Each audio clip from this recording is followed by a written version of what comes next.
Hello दोस्तों, कैसे हैं आप लोग। एग्ज़ाम लुक में आपका बहुत बहुत स्वागत है। कंप्यूटर की मेमोरी के बारे में आज हम देखेंगे। जिस तरह इंसानों के पास मेमोरी होती है, उस तरह से कंप्यूटर के पास भी मेमोरी होती है। हम भी कुछ हिस्से को अपने मेमोरी में लंबे समय तक याद रखते हैं, कुछ हिस्से को थोड़े समय तक याद रखते हैं, कुछ हिस्से को हम तुरंत याद करते हैं, तुरंत भूल जाते हैं। उसी तरह से कंप्यूटर में भी होती है। देखिए, चलिए हम देखते हैं कंप्यूटर की मेमोरी क्या होती है। कंप्यूटर की मेमोरी किसी कंप्यूटर के उन अवयवों, साधनों तथा रिकॉर्ड्स करने वाले माध्यमों को कहा जाता है जिसमें प्रोसेसिंग में उपयोग किए जाने वाले अंकीय डेटा को किसी समय तक रखा जाता है। कंप्यूटर मेमोरी आधुनिक कंप्यूटर के मूल कार्यों में से एक अर्थात सूचना भंडारण की सुविधा प्रदान करता है। अर्थात कंप्यूटर की मेमोरी कह सकते हैं कि सूचनाओं को भंडारित करता है, अर्थात सूचनाओं को स्टोर करता है।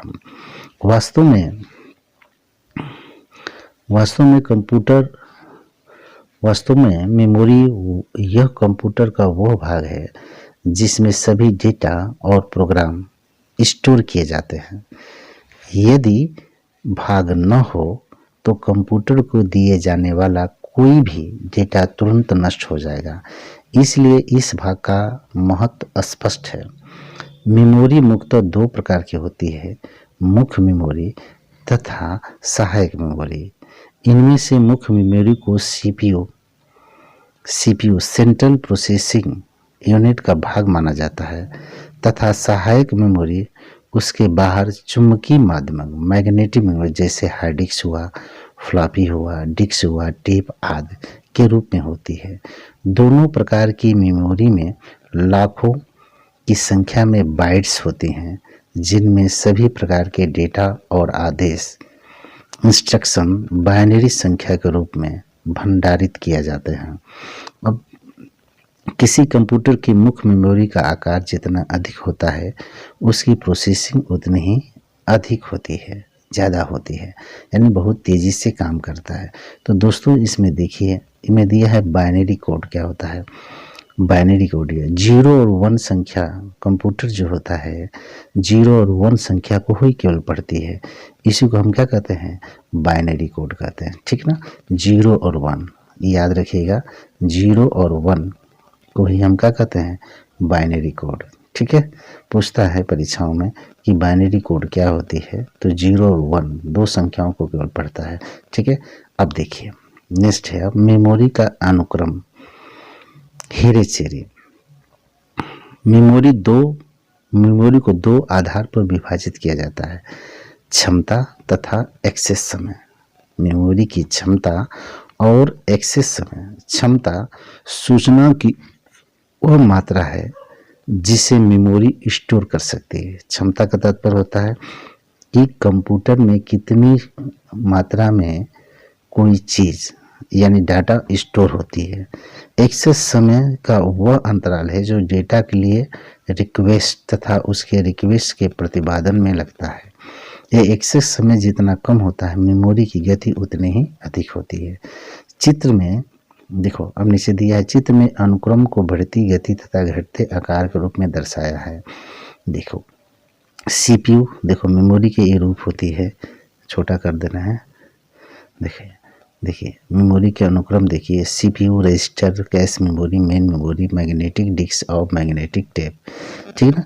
गति जो होती है जितनी अधिक ही होगी, देखो सीपीयू का आकार छोटा होता है, उससे बड़ा रजिस्टर होता है, कैश मेमोरी है, मेन मेमोरी, मैग्नेटिक और मैग्नेटिक टेप। ये बता रहा है आकार, इसकी साइज बता रही है, आकार बड़ा है लेकिन इसकी गति, ठीक ना, गति जो छोटा है उसकी गति क्या है? बड़ा है। सीपीयू छोटी है लेकिन इसकी गति बहुत बड़ी है, ठीक ना। इस तरह से अनुक्रम है, ध्यान से देख लीजिएगा। मेमोरी के मापदंड क्या होता है? मेमोरी के मापदंड स्टोरेज कैपेसिटी, यह मेमोरी के साइज को प्रदर्शित करती है। कंप्यूटर की आंतरिक मेमोरी को वर्ड या बाइट में मापा जाता है। यानी कंप्यूटर की आंतरिक मेमोरी की किस में नापा जाता है, वर्ड या बाइट में नापी जाती है। ठीक है, नेक्स्ट है आपका, ठीक है, टेराबाइट क्या होती है देखिए। अब इसको याद रखिए, 1 टेराबाइट में अधिक से अधिक 2 इंटू 10⁴ बाइट्स या 1024 GB होती है। 1 ट्रिलियन या 1 ट्रिलियन बाइट होती है। 1 पेटाबाइट में 1024 टेराबाइट या 2 × 10⁻15 बाइट के बराबर होती है। एक एक्साबाइट बराबर 1024 पेटा बाइट या 2 × 16 बाइट के बराबर होती है। 1 जेबाबाइट बराबर 10⁻², 1024 एक्साबाइट या 10⁻17 बाइट के बराबर होती है। मेमोरी की इकाइयाँ, इसको आप याद करिए, सबसे बड़ा है जेटाबाइट, ठीक है ना। और भी आगे देखेंगे, बड़ी भी इकाइयाँ हैं, हम देखे हैं, बड़ी मेहनत से इसको खोज कर लेकर आया हूँ आपके सामने। मेमोरी की इकाइयाँ, यूनिट ऑफ मेमोरी। एक बिट में 4 बाइनरी होती है, बाइनरी डिजिट होती है। एक बिट में क्या होती है, 4 बाइनरी। 8 बिट बराबर 1 बाइट या 2 निब्बल होती है। यानी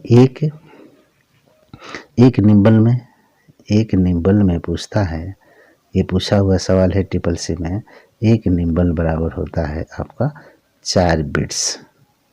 क्या होती है, 4 बिट्स होती है, ये याद रखिएगा। एक निब्बल में कितना होता है, 4 बिट होती है, ठीक है, राइट, ठीक है। 1024 बाइट्स बराबर 1 किलोबाइट होती है। 1024 किलोबाइट बराबर 1 मेगाबाइट होती है। 1024 मेगाबाइट बराबर 1 GB, जिसे कहते हैं आप GB, 1 गीगाबाइट होती है। 1024 गीगाबाइट बराबर 1 टेराबाइट होती है। और 1024 टेराबाइट बराबर 1 पेटाबाइट होती है। 1024 पेटाबाइट बराबर 1 एक्साबाइट होती है। और 1024 एक्साबाइट बराबर 1 जेटाबाइट होती है। 1024 जेटा बराबर 1 योटाबाइट होती है। और 1024 योटाबाइट बराबर 1 ब्रांटोबाइट होती है। और 1024 बराबर ब्रांटोबाइट बराबर 1 जियोबाइट होती है। तो सबसे बड़ा होता है जियोबाइट, ठीक है, ठीक है। अभी इसको आप याद कर लीजिएगा, ट्रिक बताएंगे हम कभी से। मेमोरी के प्रकार, अब देखो मेमोरी के प्रकार, मेमोरी 2 भागों में बटी है। ये मेमोरी जो देखो साइज है, जो आपने देखा है GB, MB, ये सब देखे हैं ना। तो जिस तरह से किसी चीज़ की साइज होती है, लीटर में नापा जाता है, धारिता का मात्रक लीटर होता है, किलोग्राम में नापते हो किसी वस्तु को, मीटर में कपड़े नापते हो, उसी तरह से मेमोरी में जो डाटा रखा जाता है तो किस में नापते हैं, इसमें GB, MB, 0 बाइट, ब्रांटोबाइट, पेंटाबाइट, इसमें नापते हैं, ठीक ना। मेमोरी के प्रकार, मेमोरी 2 भागों में बांटा गया है, प्राथमिक मेमोरी या मेन मेमोरी, प्राथमिक मेमोरी या मेन मेमोरी, और द्वितीयक मेमोरी सेकेंडरी या ऑक्सिलरी मेमोरी भी कहा जाता है। अब प्राथमिक मेमोरी क्या होती है, इसे आंतरिक मेमोरी कहा जाता है क्योंकि ये कंप्यूटर के CPU का ही भाग होता है।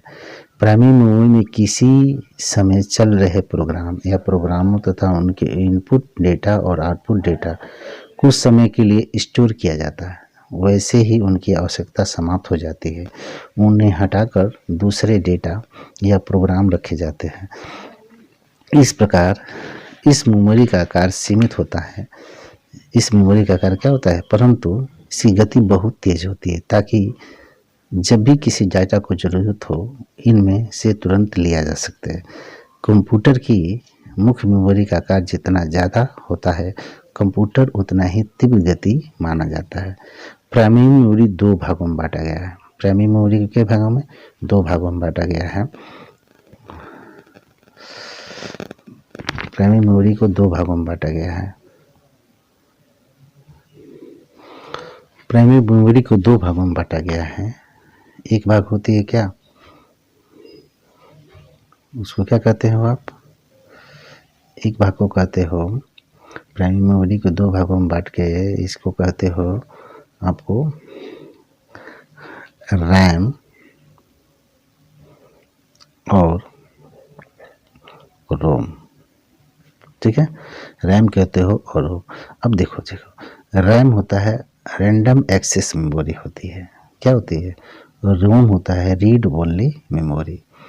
अब देखो, अभी इसमें क्या होता है, दोनों में डिफरेंट क्या है। रैम जो होता है random access memory, random access memory क्या होती है, यानी कंप्यूटर को चलाने के लिए। देखो, अब इसको रैम को हम राम भी पढ़ते हैं, इसको वोलाटाइल मेमोरी कहते हैं। क्या कहते हो, वोलाटाइल मेमोरी, ठीक ना, वोलाटाइल मेमोरी कहा जाता है। और रोम को जो होता है non volatile memory, non volatile memory कहा जाता है, वोलाटाइल मेमोरी कहा जाता है, वोलाटाइल मेमोरी कहा जाता है, non volatile memory, VOLATILA, non volatile memory कहा जाता है।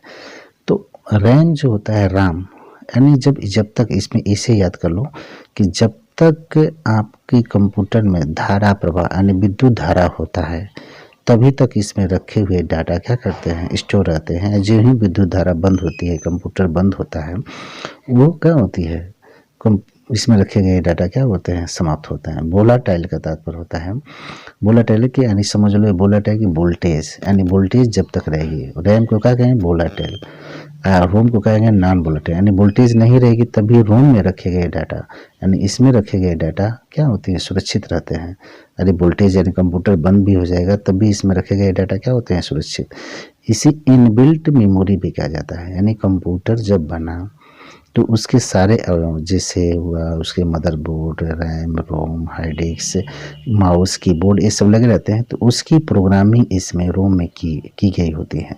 और कंप्यूटर जो ही ऑन होता है तो रोम जो होता है तुरंत इसकी सूचनाएं कम माउस को दे देता है, कीबोर्ड को दे देता है, सब कुछ देता है, बहुत बढ़िया ढंग से वो दे देता है इन्फॉर्मेशन, वो एक्टिव हो जाते हैं। यानी इन सारे माउस की जो ड्राइविंग होती है और कीबोर्ड की होती है, मॉनिटर की होती है, और भी अवयव लगाते हैं, तो उसकी जो प्रोग्रामिंग की गई होती है रोम में की जाती है। इस वजह से इसे कहते हैं क्या, हम क्या, नॉन वोलेटाइल या इनबिल्ट, यानी कंप्यूटर के जब बनता है तो उसी दौरान इसमें रखी जाती है, ठीक है। और रैम जो होता है कंप्यूटर में जो दिखाए जाते हैं, इसकी मेमोरी क्षमता समय समय के अनुसार उसे बढ़ाई जा सकती है, घटाई जा सकती है रैम में। तो रैम को जो होते हैं राम याद करो, राम जिस तरह से चढ़ावा नहीं लेते हैं तो क्या होता है, वो हमारी बात को नहीं सुनते हैं। उसी तरह से रैम में जब तक वोल्टेज नहीं आएगा तब तक वो काम नहीं करेगी। रोम जो होता है ये बिना वोल्टेज के भी इसमें रखे गए प्रोग्राम सुरक्षित रहते हैं, इतना याद रखिए, ठीक है। अब देखो, रैंडम एक्सेस में यह मेमोरी चिप की तरह होती है, एक जो मेटल ऑक्साइड सेमीकंडक्टर से बनी होती है। रैम में उपस्थित सभी सूचनाएं अस्थायी होती हैं। जैसे कंप्यूटर की बुद्धि सप्लाई बंद कर दी जाती है वैसे ही समस्त सूचनाएं नष्ट हो जाती है, अर्थात एक वोलाटाइल मेमोरी है। अभी बताया ना, वोलाटाइल मेमोरी है, यानी हम कंप्यूटर में जो भी कुछ लिखते हैं चालू करने के बाद जो ही कुछ लिखते हैं वो सारी कौन पढ़ता है, ये रैम ही पढ़ता है। कौन पढ़ता है, रैम ही पढ़ता है। जब भी हम लिखते हैं कुछ हो तो हम रैम ही हमारा पढ़ता है और कोई नहीं पढ़ता है। रैम का डाटा डेटा को स्टोर करने तथा उसमें मेमोरी में उपस्थित डेटा को पढ़ने के लिए किया जाता है। रैम में उपस्थित प्रत्येक लोकेशन को अपना एक निश्चित पता होता है। इस पते के द्वारा ही सीपीयू को यह बताया जाता है कि मेमोरी किस लोकेशन में स्टोर करनी है या किस लोकेशन में सूचना प्राप्त करनी है। रैम दो प्रकार के होते हैं, एक होती है डी रैम भी कहा जाता है, डायनेमिक रैंडम एक्सेस मेमोरी, इसे डी रैम भी कहते हैं। डी रैम में चिप की स्टोरेज सेल परिपथों में एक ट्रांजिस्टर लगा होता है जो ठीक उसी प्रकार कार्य करता है जिस प्रकार कोई ऑन ऑफ स्विच काम करता है। और इसमें एक कैपेसिटर भी लगा होता है जो एक विद्युत चार्ज का स्टोर का कार्य करता है। ट्रांजिस्टर रूपी स्विच की स्थिति के अनुसार एक कैपेसिटर चार्ज भी होता है और अनचार्ज भी होता है। इस परिस्थितियों को क्रमशः बिट या 1 बिट माना जाता है, 0 बिट या 1 बिट माना जाता है। परंतु कैपेसिटर का चार्ज लीक हो सकता है, इसलिए चार्ज को फिर से भरने तथा उत्पन्न करने का प्रावधान अर्थात रिफ्रेश किया जाता है, जिसके कारण इसकी गति धीमी हो जाती है। इस प्रकार डायनेमिक रैम चिप ऐसी मेमोरी की सुविधा देता है जिसकी सूचना बिजली बंद करने पर नष्ट हो जाती है। डी रैम के अन्य उदाहरण है ESD RAM, synchronous dynamic RAM और RD RAM, rhombus dynamic RAM और DRAC double data dynamic RAM. ठीक है ना। अब देखो स्टैटिक रैम होती है, एक एस रैम होती है और डी रैम था वो स्टैटिक रैम। इसमें एस रैम भी कहते हैं। इसमें डेटा तब तक संचित रहता है जब तक विद्युत सप्लाई ऑन रहती है। स्टैटिक रैम में स्टोरेज सेल परिपथों में से एक से अधिक ट्रांजिस्टर लगे होते हैं। इसमें कैपेसिटर नहीं लगा होता है। स्टैटिक रैम अधिकतर गति के कारण, तेज गति के कारण कैश की तरह उपयोग किया जाता है। डायनेमिक रैम की तुलना में स्टैटिक रैम अधिक महंगी। प्रश्न पूछता है किस रैम, कौन सी रैम जैसे अधिक प्रयोग की जाती है, महंगी होती है। ठीक है। एस रैम के अनुदाहरण है non volatile S RAM, special S RAM, asynchronous S RAM, synchronous S RAM होता है। रीड ओनली मेमोरी क्या होती है, देखो अभी बताया ना। दूसरा इनबिल्ट मेमोरी भी कहा जाता है, अभी बताया है। इसे वोलेटाइल, नॉन वोलेटाइल भी कहते हैं। विद्युत धारा नहीं रहता है तो इसमें रखे गए सारी सूचनाएं क्या होती हैं, काम करती हैं, रहती हैं कंप्यूटर में। ठीक है। इसमें सारी सूचनाएं क्या करती हैं, रहती हैं। रीड ओनली, इसे संक्षेप में रोम कहा जाता है। इसमें उपस्थित डेटा निर्देश अस्थायी होते हैं, जिस कारण इन्हें केवल पढ़ा जा सकता है, परंतु इन्हें डेटा और निर्देशों में परिवर्तन करना संभव नहीं होता है। डेटा और निर्देशों को अस्थायी होने के कारण कंप्यूटर की विद्युत सप्लाई बंद होने पर भी इस चिप में भरी सूचनाएं संरक्षित रहती हैं, अर्थात रोम नॉन वोलेटाइल मेमोरी है। वास्तव में रोम चिप बनते समय कि उसमें कुछ आवश्यक डेटा प्रोग्राम डाल दिए जाते हैं जो अस्थायी होते हैं। रोम का उपयोग सभी प्रकार के इलेक्ट्रॉनिक उपकरण जैसे calculator, video game, digital camera आदि में किया जाता है। अब पूछता है कि कैलकुलेटर में, वीडियो गेम में, डिजिटल कैमरा में कौन सा रोम होता है, मोबाइल में कौन सा होता है, तो क्या होता है, रोम होता है। क्या होता है, रोम। अब ये कई प्रकार के होते हैं। प्रोम हो जाए, प्रोग्रामेबल रीड ओनली मेमोरी, इसका संक्षिप्त रूप है। रोम के प्रकार देखो, प्रोम होता है, यह प्रोग्रामर रीड ओनली मेमोरी का संक्षिप्त नाम है। एक ऐसी मेमोरी है जिसमें प्रोग्राम की सहायता से सूचनाओं को अस्थायी रूप से स्टोर किया जाता है। साधारण रोम मेमोरी में ट्रांजिस्टर स्विचों की अस्थायी रूप से 1 या 0 स्थितियों में सेट कर दिया जाता है, लेकिन प्रोम मेमोरी के मामले में चिप को इस प्रकार बनाया जाता है कि इसके सभी स्विचों को ऑन करके छोड़ दिया जाता है। जब इस मेमोरी में कोई सूचना भरनी है तो एक उपकरण जिसे प्रोम प्रोग्रामर या बर्नर कहा जाता है द्वारा ऐसे उच्च वोल्टेज के पल्स उत्पन्न करते हैं जिसमें कुछ चुने हुए स्विच नष्ट हो जाते हैं, अर्थात वे स्विच 1 से 0 हो जाती है। इस प्रकार प्रोम चिप में सूचनाएं स्टोर की जाती है। प्रोम मेमोरी को केवल एक बार में ही प्रोग्राम द्वारा भरा जा सकता है। रोम की तरह ये भी अस्थायी होती है और बाद में इसे बदला नहीं जा सकता है। अब देखो ई प्रोम क्या होता है, और रोम के दूसरा है E PROM, erasable programmer read only memory. इस erasable programmer read only memory का संक्षिप्त नाम है। यह एक ऐसी प्रोम मेमोरी है जिससे फिर से प्रोग्राम किया जा सकता है, प्रोग्रामिंग किया जा सकता है। इसकी सूचनाओं को चिप में ही रखी गई विद्युत धारा के अस्थायी रखा जा सकता है। किसी ई प्रोम की सूचना उसके सर्किट से हटाकर उसमें बनी हुई एक छोटी सी खिड़की से अल्ट्रावायलेट किरणों द्वारा साफ किया जा सकता है। बाद में इसे एक ई प्रोग्राम बर्नर की सहायता से इसे फिर से रीप्रोग्राम किया जा सकता है। ई प्रोम में भरी हुई सूचनाएं भी अस्थायी होती है क्योंकि कंप्यूटर को ऑफ करने के बाद भी नष्ट नहीं होती है। अब देखो एक होती है erasable electrical erasable programmer read only memory का संक्षिप्त नाम है। ई स्क्वायर प्रोम होता है। ये एक ऐसी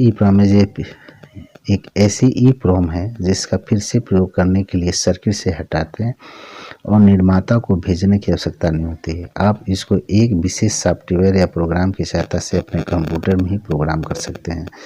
इसमें यह विशेष विशेषता भी है कि फिर से प्रोग्राम करने के लिए इसकी सारी सूचनाओं को नष्ट करने की आवश्यकता नहीं होती है।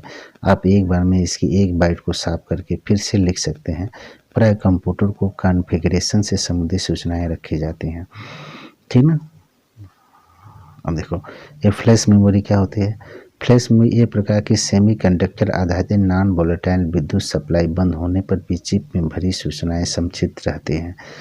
रीरेटेबल पुनः लिखने योग्य मेमोरी है जिसे digital camera, mobile phone, printer आदि में प्रयोग किया जाता है। फ्लैश मेमोरी, ठीक है।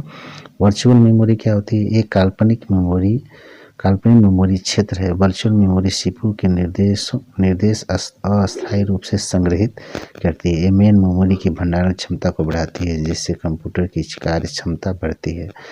वर्चुअल मेमोरी का प्रयोग तब किया जाता है जब किसी प्रोग्राम को चलाने के लिए मेन मेमोरी की भंडारण क्षमता कम पड़ती है। ऐसी स्थिति में प्रोग्राम को विभिन्न टुकड़ों में विभाजित कर दिया जाता है तथा प्रोग्राम के टुकड़ों को वर्चुअल मेमोरी तथा मुख्य मेमोरी के बीच स्नैप करके प्रोग्राम चलाया जाता है। अब देखो, अब नेक्स्ट है आपका द्वितीयक मेमोरी क्या होती है। द्वितीयक मेमोरी क्या होती है। द्वितीयक मेमोरी इस प्रकार की मेमोरी सीपीयू से बाहर होती है। इसे बाह्य में या एक्सटर्नल या सेमीकंडक्टर सेकेंडरी मेमोरी भी कहा जाता है। कंप्यूटर की मुख्य मेमोरी बहुत महंगी होने तथा बिजली बंद कर देने पर उसमें रखी अधिकतर सूचना नष्ट होने का न तो हम उसे इच्छा अनुसार बढ़ा सकते हैं, न ही हम उसे कोई सूचना अस्थायी रूप से स्टोर कर सकते हैं। इसलिए हमें सहायक मेमोरी का उपयोग करना पड़ता है। इसकी कीमत तुलनात्मक डिस्क से बहुत कम और डेटा स्टोर करने की क्षमता बहुत अधिक होती है।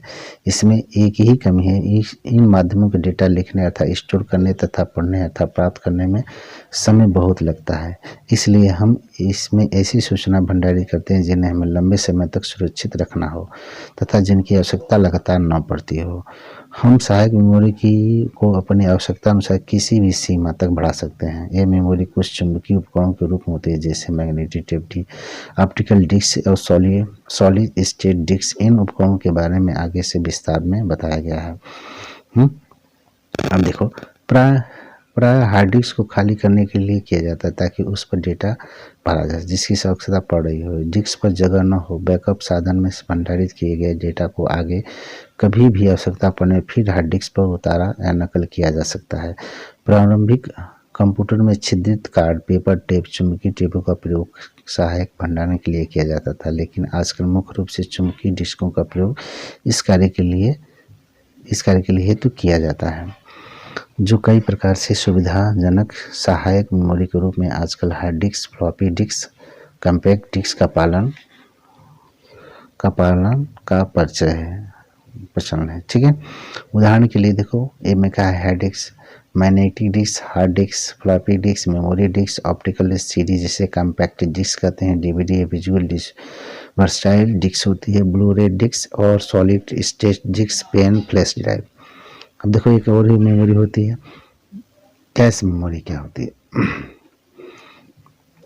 Cache memory? एक विशेष प्रकार में जो अत्यधिक तेज स्टैटिक रैम चिपों का उपयोग करती है और प्रोसेसर को किसी विशेष मेमोरी का उपयोग अत्यंत तेजी से करने की सुविधा प्रदान करती है। पर सामान्यतः प्रोसेसर को रैम मेमोरी से कोई डेटा पढ़ने में 180 नैनोसेकंड का समय लगता है। कैश मेमोरी में बार बार आवश्यकता डेटा केवल 45 नैनोसेकंड में प्राप्त किया जा सकता है। कैश मेमोरी का उपयोग करने से आपको कंप्यूटर की क्षमता का भी बढ़ जाती है। ठीक है, अब यहाँ देख लिए। अब देखिए आगे नेक्स्ट है।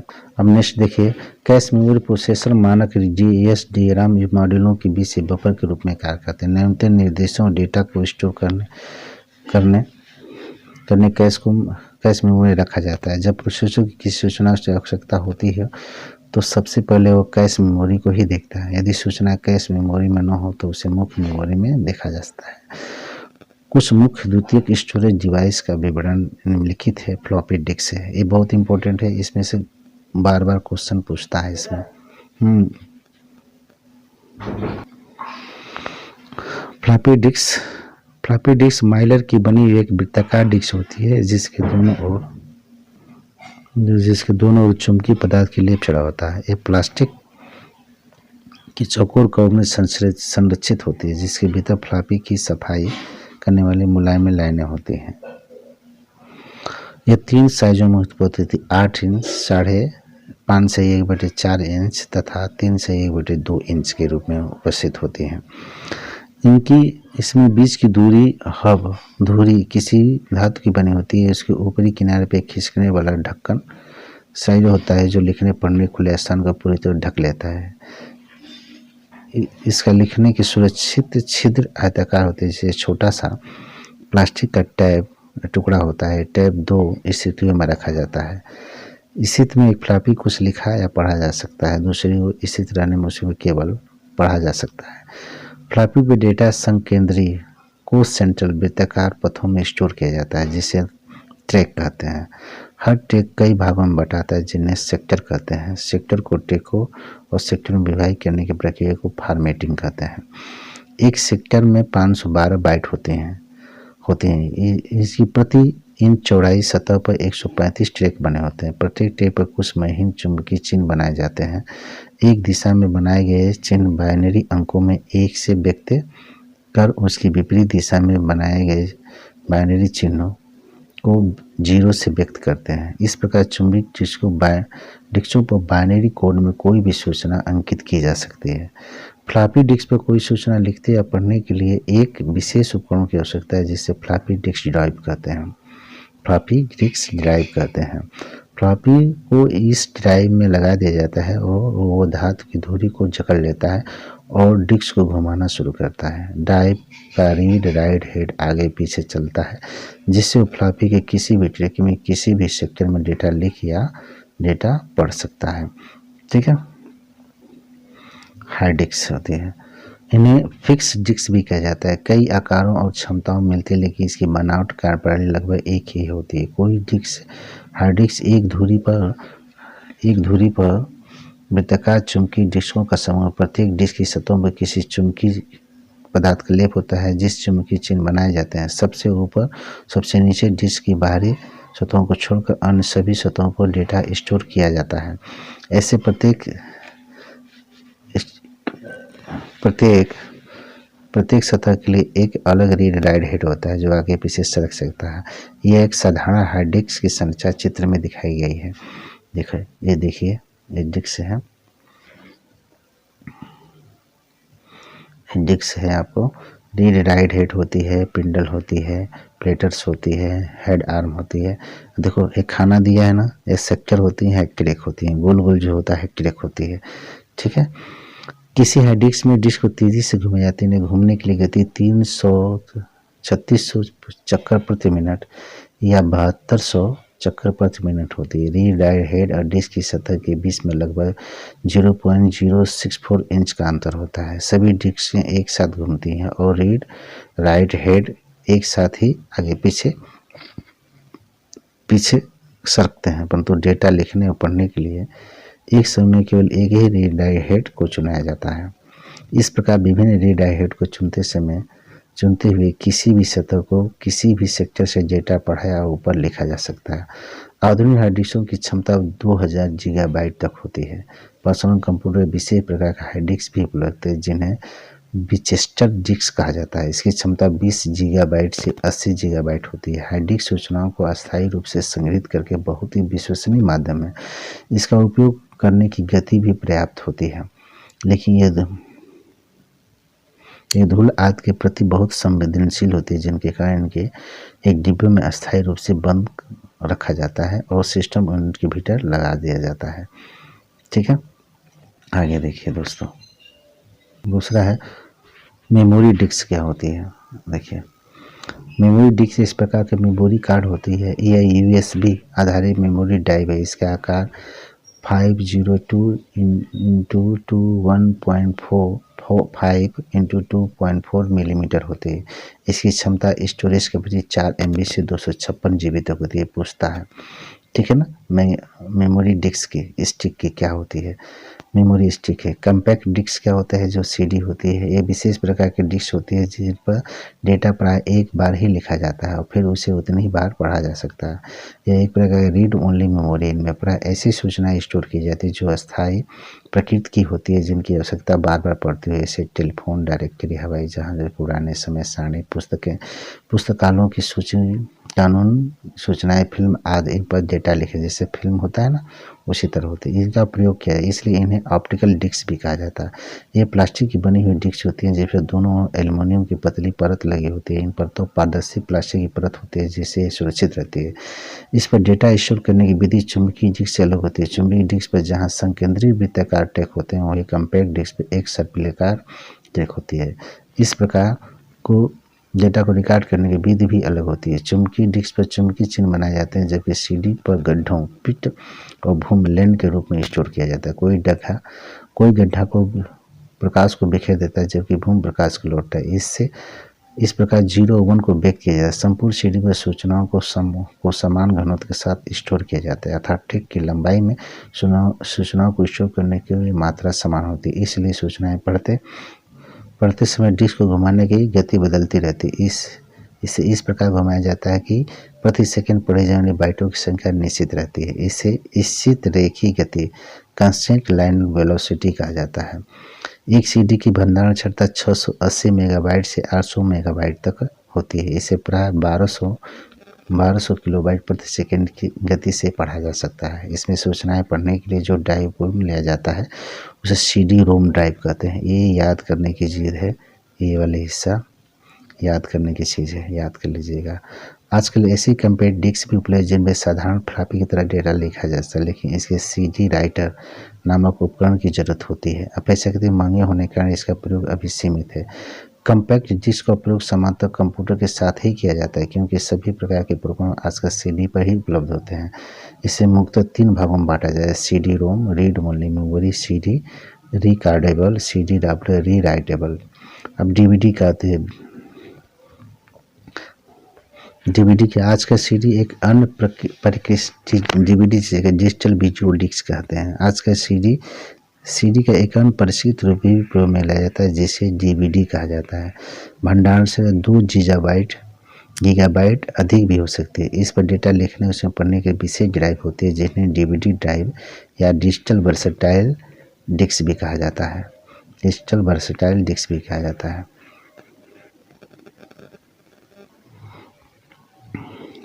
दूसरा दोस्तों देखिए, ब्लू रे डिस्क, बीडी या ब्लू रे नाम से भी जाना प्रचलित है। ये ऑप्टिकल डिस्क भंडारण माध्यम है जिसे डीवीडी प्रारूप का स्थान लेने के लिए बनाया गया है। ब्लू रे डिस्क नाम इसे पढ़ने उपयुक्त नीली बैगनी ब्लू वायलेट लेजर से लिया जाता है। मानो डीवीडी में 6 से 50 नैनोमीटर लाल लेजर का प्रयोग है, जबकि ब्लू रे डिस्क का कम तरंग दैर्घ्य का प्रयोग करती है। 400 नैनोमीटर वाली नीले बैगनी लेजर तथा डीवीडी की तुलना में लगभग 10 गुना अधिक 400 नैनोमीटर लाल नीले बैगनी लेजर तथा डीवीडी की तुलना में लगभग 10 गुना अधिक डेटा संग्रह की अनुमति देता है। ठीक ना, तो अब इसको देख लीजिए आप लोग। ठीक है, इसको देखिए। दूसरा है आपका पेनथब flash drive. Flash drive data store device से बना होता है, जिसमें एक यूएसबी सीरियल बस 1.1 या 2.0 अंतराल फलक एकीकृत होती है। यूएसबी फ्लैश ड्राइव आमतौर पर हटाने योग्य और रीराइटेबल होती है, जो फ्लॉपी डिस्क में छोटे और अधिकांश का वजन 30 ग्राम से भी कम होता है। मैग्नेटिक टेप, ये पुरानी फाइलों को बैकअप करने में बहुत सुरक्षित और सस्ते साधन माने जाते हैं। प्रारंभ में चुंबकीय टेप प्लास्टिक आधा इंच 12.7 मीटर चौड़ा सैकड़ों हजारों फीट लंबे फीते होते थे। देखो यही इम्पोर्टेंट है आपको। ये 4800 से लेकर 6250 बाइट तक लिखी जा सकती है। टेप की लंबाई 200 फीट से 3600 फीट होती है। याद करने वाली चीज़ है, 200 फीट से 3600 फीट होती है। ठीक है ना। अब यह नेक्स्ट है आपका दोस्तों। देखिए अब इसको इम्पोर्टेंट है, आप नोट कर लीजिएगा। फ्लॉपी डिस्क 5.25 इंच से, ठीक ना। फ्लॉपी डिवाइस स्टोरेज मानो मैग्नेट, क्षमता 1.2 पाई mg। ये पूछता है, कई बार पूछा है इसको। फ्लॉपी डिस्क 3.5 इंच का मैग्नेटिक 80 KB से KB2 से 1.44 MB तक होता है। फ्लॉपी डिस्क 8 इंच मैग्नेटिक होती 20 MB से 80 GB तक होती है। सीडी-रोम ऑप्टिकल 640 MB से 680 MB तक होती है। डीवीडी रोम ऑप्टिकल जो होती है 4.7 GB से 17 GB तक होती है। Pen drive solid state 1 GB से 256 GB तक होती है। मैग्नेटिक टेप जो है 60 MB से 80 MB तक होती है। ठीक ना। अब देखिए अभी से भी जान जाइए आप। सेकेंडरी स्टोरेज मीडिया में हार्ड डिस्क में सॉफ्टवेयर प्रोग्राम को कॉपी करने की प्रक्रिया इंस्टॉलेशन कहते हैं। यदि उपयोगकर्ता को सीपीयू में तत्काल उपलब्ध सूचनाएं की जरूरत हो तो उसे रैम में स्टोर करनी चाहिए। हार्ड डिस्क में टेक 0 सबसे भीतरी टेक होता है, पूछता है। इस तरह के क्वेश्चन बनते हैं। तो दोस्तों आप नमस्ते लेते हैं आप सभी लोगों से। और अगर पसंद आता हो, अगर मैंने डिटेल दिया हो सूचनाओं को, तो अब इसे नोट कर लीजिएगा। अगर लाइक करने की मन करे तो लाइक कर दीजिए, या तो डिसलाइक ही कर दीजिए। कमेंट करिएगा, सो कुछ कमियां दिखाई देता हूँ थोड़ा सा।